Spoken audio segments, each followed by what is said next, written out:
Is Walmart Spark the best gig app or the worst gig app, or possibly both the best and the worst gig app? Now, how can something be both the best and the worst at the same time? Well, it's like eating the best meal you've ever tasted and then getting food poisoning and spending the next day in the bathroom leaking out of both ends. That low-key describes the Walmart Spark experience for a lot of experienced drivers, but stay tuned to the end of the video to learn why Spark may be making a comeback lately. But let's start off by talking about why I and many other drivers originally considered Walmart Spark the best gig app. First off, when I started Walmart Spark, it was very easy to consistently get $20 to $40 orders going 5 or less miles and earn $200 a day, much faster than I earned $200 on any other gig app I had, whether it be DoorDash, Uber Eats, etc., with little to no stress. And with Walmart having so many locations, because 90% of Americans live within 10 miles or less of a Walmart, there were a lot of short trips which made consistently for a good dollars to miles ratio. I'm talking in the $3 to $5 per mile range on a pretty consistent basis, which is a lot better than I was getting on DoorDash, Uber Eats, and food delivery at about $1 to $3 per mile more consistently. I like that when it came to doing curbside pickup Walmart Spark deliveries, I didn't have to get out of my cart at loading if I didn't want to. If I did want to, I wouldn't have any issues. Now, I know that's changed in some markets, but my point remains the same. And ultimately, after having the curbside pickup employees load up my car, all I had to do was drive to my locations, drop it off, and take a picture, and I was consistently earning $20 to $40 per order for just doing that alone. Additionally, when I got a shop and deliver order, those paid better per my time than many curbside pickup orders. I think the minimum shop and deliver order I saw the first year I was on Spark was around $20, maybe $15 minimum. And when it came to shopping orders, the app worked better than any of the other shopping gig apps. It told me exactly where in the store it was, what aisle, what section of the aisle. And even nowadays, it tells you what spot in the shelf exactly the item is at, which is way better than Instacart, Shipt, or whatever you want to call it. So ultimately, that made my shopping experience much faster and easier than the other gig apps. And when it comes to paying for the item, I just need to scan a QR code. I don't need to worry about keeping an extra card with me, so that made things easier and faster. Additionally, when it comes to base pay for the shopping orders, whether it be on DoorDash, Uber Eats, Shipt, or Instacart, a lot of times these shopping deliveries have much higher base pay than all of those. What is it, $5, $3, $8 on one of those apps, compared to on Walmart Spark, a scaling base pay, so going up to $20 if the customer tips, even better. That's how I get those $40 plus orders, which I'm definitely not seeing on DoorDash. And lastly, they actually show a little bit of effort into improving their driver experience. I mean, just in the last year, they went from having the weekly pay through Branch to having daily pay, at least for your base pay, through the one app. They have no fees for getting your money from one if you use the daily bank transfers. I know they've added the instant pay recently that charges a percentage, but even that, they didn't have that before, so now they offer it. If you have decent customer ratings, they're the only app that gives you their premium subscription for free, meaning if you have a green rating as your customer rating on Walmart Spark, you automatically get Walmart Plus the next month for free, which is a travesty that more gig apps don't do this. But I mean, DoorDash doesn't give you DoorDash Dash Pass for free for being a good DoorDash driver. Uber Eats doesn't give you the Uber One Premium for being a good Uber Eats driver.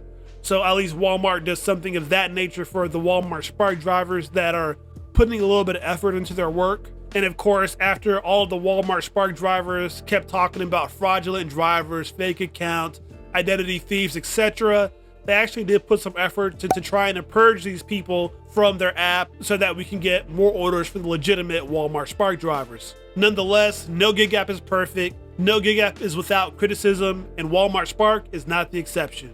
Now, for me personally, my biggest problems with Walmart Spark all start with the tips. With the tips being delayed 24 hours after the point of delivery, I personally think that's way too long. Nobody takes 24 hours to put away their groceries. Like, I understand maybe a couple of hours to make sure I didn't screw up your order or break your eggs, or maybe even until the end of day, but going overnight and 24 hours into the next day is way too long for me. And I also think that holding tips overnight is part of the reason that Walmart Spark has so many issues with tips, whether they be tip baiting, tips getting lost in the system, or whatever it may be. Nonetheless, even outside of tips, there's a host of other reasons that most Walmart Spark drivers think that that platform has declined considerably in the last 2 years.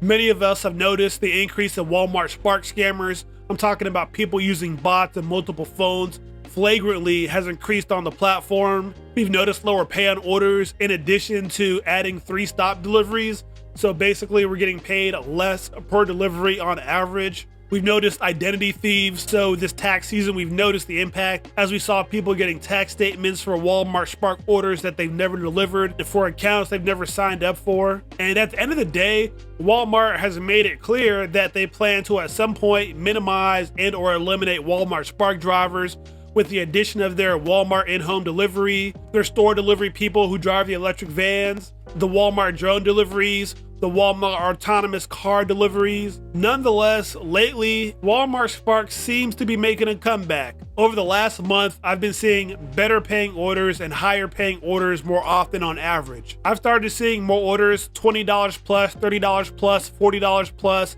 even a $60 order, and they're not all just triple stack deliveries. Some of them are double orders and even single shop and deliver orders. And these were the type of orders that originally made me fall in love with Walmart Spark. And of course, your market may vary, considering all these orders and the value of all these orders are decided by an algorithm, and Walmart doesn't make an algorithm to apply just to a single store. I expect some more people to be seeing this comeback lately in their markets as well.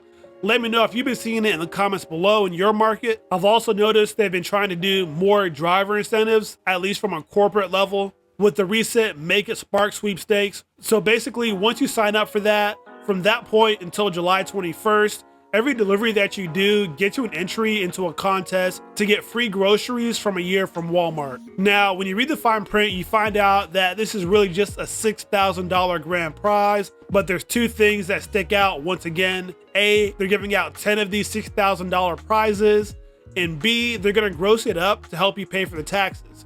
So what that means is that $6,000 prize, they're gonna add $2,600 on top of that to make it $8,600 total. And that $2,600 extra is supposed to help you pay taxes on your winnings so that you're not paying taxes out of your own pocket. So it's really an $8,600 total grand prize, which really isn't bad for those 10 people, whoever those winners are, who are gonna get that $8,600 just for delivering Spark like they were already doing. Now, don't get me wrong, personally, I'd like to see more driver bonuses, more of those incentives that I can get guaranteed to me on a day-to-day basis. But if they're gonna take that money and just add it to the average payout to our drivers, increasing the average amount per order I'm taking, in addition to giving out $8,600 every now and then, I'm actually kind of fine with that. And lastly, the other reason I think Walmart Spark has been making a comeback lately is because the purge continues. Walmart even says so themselves, as they posted this recently in their Spark driver blog. They mentioned they're doing the facial recognition ID checks more often. Now, I personally get it 3 times a week in my market, but let me know in the comments down below if you're getting it more often than 3 times a week or less often than that in your markets. They also confirmed that they approved checking IDs manually for curbside pickups in stores, making sure people are who they say they are when they come to pick up, which definitely helps with the identity thieves out there. And by the way, they said that they're doing this not at every store, but at a specific set of stores, presumably in the stores with the highest amount of reported driver fraud. By the way, did you know that they have a special hotline for reporting driver fraud? They dropped this email in their blog post, but I'll put it down in the description in the pinned comments so you can do with it whatever you will. But I imagine the stores that have the most people reporting driver fraud or suspicious activity, once they investigate it, if they find out that that's possibly true, those are probably going to be the stores that end up getting manually ID'd more often. Finally, they're actively trying to stop the bots. So they know there's a bot problem. They're basically admitting it by saying that they're actively trying to stop the bots. But they did say that they specifically upgraded their bot stopping technology. Now, this will forever be a cat and mouse game where every time they make a change, the fraudsters make a change and they go back and forth. But at least the cat ain't lazy in this scenario. We know that they're fighting back and they're not just taking it laying down. So if you got value from this video, be sure to like and subscribe. And if you want to learn more about the purge, why Walmart started it, and what they've done up until this point, then watch this video now.